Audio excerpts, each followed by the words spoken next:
যন্ত্রণায় কাতরাচ্ছেন স্ত্রী। আজই বোধহয় সময় শেষ। স্ত্রী বললেন স্বামীকে, আমার সময় শেষ হয়েছে, ছেলেটাকে তুমি দেখো। কি হলো তারপর জানতে হলে ভিডিওটি দেখতে থাকুন। চট্টগ্রাম। অপু ভট্টাচার্য ও তার মামার একটি মুদি দোকান। দীক্ষা হয়ে গেছে অপুর। ঠাকুরকে একটু একটু করে জানা, একটু একটু ভালোবাসার মাধ্যমে একটু একটু করে পরিবর্তন হচ্ছে তার। আগে প্রায়ই কাস্টমারদের সাথেই ঝামেলা বেঁধে যেত, এখন মানুষের সাথে দুর্ব্যবহার তাকে কষ্ট দেয়। দোকানে হাজার ব্যস্ততার মধ্যেও সুযোগ পেলেই ঠাকুরের কথা মানুষদের বলে। লক্ষ্য করছে নিজের অজান্তেই ধীরে ধীরে বহু পরিবারের আপনজন হয়ে উঠতে শুরু করেছে সে। সেই রকমই একটি পরিবার, এক দিদি, তার হাজব্যান্ড এবং দিদির মা। টুকটাক বাজার করেন ওই মুদির দোকান থেকে। মা প্রতিদিন বাজার করতে এসে মেয়ের দুঃখের কথা, শরীর খারাপের কথা গল্প করেন অপুকে। রোগ সম্বন্ধে তত ধারণা নেই অপুর, তবে এটা বুঝতে পেরেছে দিদির শরীরে কোনো একটা জটিল সমস্যা রয়েছে। অনেক ডাক্তার বহু টাকা খরচ করেও ঠিক হয়নি রোগ। বেশিরভাগ সময়ই শরীর খুব খারাপ থাকে। অপু শুনে যায়, কিন্তু করবে আর কি। দোকানে ক্যাশ বাক্সের কিছুটা উপরে লাগানো শেষে ঠাকুরের ছবি। তার দিকে তাকিয়েই দিদির কষ্টের কথা মনে মনে জানায়। এর মধ্যে বহুদিন দিদি আর আসছে না দোকানে। বহুদিন পর একদিন হঠাৎ দেখল অপু, দোকানের সামনে দিয়ে খুব আস্তে আস্তে হেঁটে যাচ্ছেন ওই দিদি। চোখে চোখ পড়াতে অনেক কষ্ট করে অপুর সামনে এসে দাঁড়ালেন। অপু তখন ক্যাশ সেন্টারে বসে। দিদি বললেন, এ মাসের বাকি টাকাটা দিতে পারবো না। তারপর শুরু করলেন তার অতীত থেকে এ পর্যন্ত রোগের কথা, কষ্টের কথা, আশাহীনতার কথা। ডাক্তার বলে দিয়েছে এ রোগ সারবার নয়। নিস্তব্ধ হয়ে শুনে যাচ্ছে অপু। দিদির কষ্টটাকে নিজের কষ্ট বলে মনে হচ্ছে এখন। কি মন গেল হঠাৎ বলে উঠল অপু, আপনি কাঠগড়ে অবস্থিত সৎসঙ্গ কেন্দ্র পতেঙ্গায় একটা সৎসঙ্গ দিতে পারবেন? দিদি দীক্ষিত নন, সৎসঙ্গ কেন্দ্রতেও কোনোদিন যাননি। এরপর অপুর যে কি হলো অপু নিজেও জানে না। এক নাগাড়ে নিজের জীবনে ঠাকুরের অফুরান দয়ার কথা বলে যেতে থাকলো দিদিকে। চোখ থেকে অবিরল ধারে ঝরতে লাগলো জল। দিদি অবাক হয়ে তাকিয়ে দেখছেন। অপুর কথাগুলোর মধ্যে গভীর বিশ্বাস দেখে তার মনেও বুঝি একটা দৃঢ় বিশ্বাস হলো যে সৎসঙ্গ দিলেই তিনি ভালো হয়ে যাবেন। সর্বশেষ এ কথাই রইল যে তিনি সৎসঙ্গ দেবেন। কিন্তু কিভাবে দেবেন? সৎসঙ্গদাতাকে তো সৎসঙ্গে অবশ্যই উপস্থিত থাকা লাগে, আর সেই অবস্থা এখন দিদিটির নেই। প্রচণ্ড ব্যথায়, যন্ত্রণায় তিনি কাতর হয়ে আছেন। কথাবার্তার মাঝেই তা বেশ বুঝতে পারছে অপু। যাই হোক, এরপর সময় পেরিয়ে গেল 18-20 দিন। অপুও ডুবে আছে কর্মব্যস্ততায়। হঠাৎ একদিন দোকানের সামনে এসে দাঁড়ালেন দিদি। দূর থেকে হাঁটার গতি থেকে মনে হলো বেশ ভালোই আছেন এখন।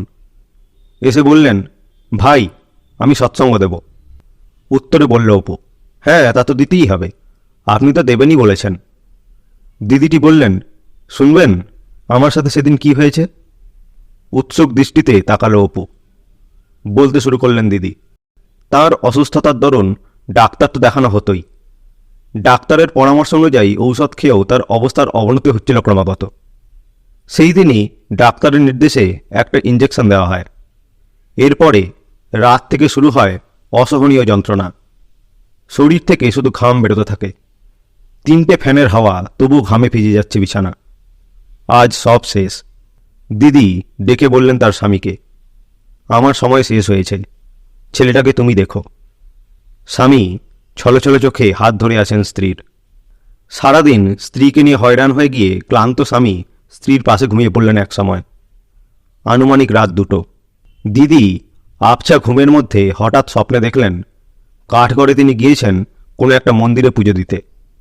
এই মন্দিরে তিনি আগে কোনোদিন যাননি। হঠাৎ সাদা ধুতি আর সাদা চাদর গায়ে দীর্ঘদেহী এক ব্যক্তি সামনে দাঁড়িয়ে বলল, মা, তোর ভয় নেই, চিন্তা করিস না, ভালো হয়ে যাবি। স্বপ্ন দেখে ঘুম ভেঙে গেল দিদির। এটা কি স্বপ্ন? ভোর 4টের দিকে আবার চোখে নামল ঘুম। সকালের দিকে উঠে স্বামী লক্ষ্য করলেন পাশে স্ত্রীর বিছানার চাদরটা স্যাঁতস্যাঁতে আর প্রচণ্ড দুর্গন্ধ ছড়াচ্ছে। ভয় পেয়ে গেলেন।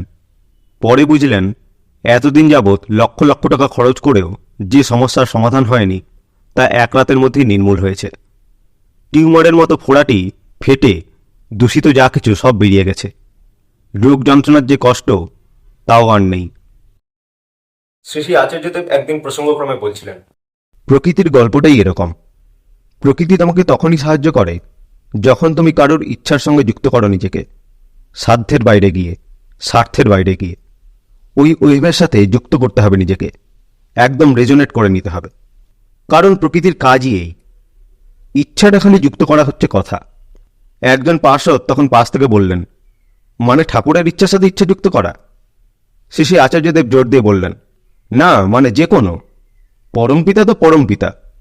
যে কোনো মানুষের ইচ্ছার সাথে যদি আমরা যুক্ত করি আমার ইচ্ছাটাকে, যেমন ধর ঝন্টুর বাড়িতে অমুক অসুস্থ, ও এসে বলছে, তো আমি ওর ইচ্ছার সাথে যেই যুক্ত করে প্রার্থনা করছি তাতেই তার হয়তো সুস্থতা আসতে পারে, কারণ আমি তো নিজের স্বার্থের বাইরে গিয়ে বলছি। এখানেই হচ্ছে নিষ্কাম প্রার্থনার গল্প। যাই হোক, সেই অপর দিদির গল্পটার একটা উপসংহারও আছে। মানে এই অপর দিদির গল্পটার। দিদি যখন বলছিলেন স্বপ্নে সাদা চাদর ধুতি পরে কেউ একটা এসেছিল, তখন থেকেই একটা ছবির কথা মাথায় আসছিল অপুর। ফোন থেকে ছবিটা বার করে দিদির সামনে ধরতেই তিনি চিৎকার করে বললেন, এই তো সেই মানুষ। কে ইনি? শ্রী শ্রী ঠাকুর। আবেগে রুদ্ধ হয়ে আসছে অপুর গলা। একটা কথাও আর বলতে পারল না কেউ। চোখ থেকে নেমে এলো জলের ধারা। পরে দিদিটি যখন সৎসঙ্গ দেওয়ার জন্য সৎসঙ্গ মন্দিরে আসলেন, তখন দেখলেন স্বপ্নে তিনি সেদিন এই মন্দিরটিতেই পুজো দিতে এসেছিলেন। সেই রাস্তা, সেই পল্লী, সেই মন্দির, সৎসঙ্গ কেন্দ্র পতেঙ্গা।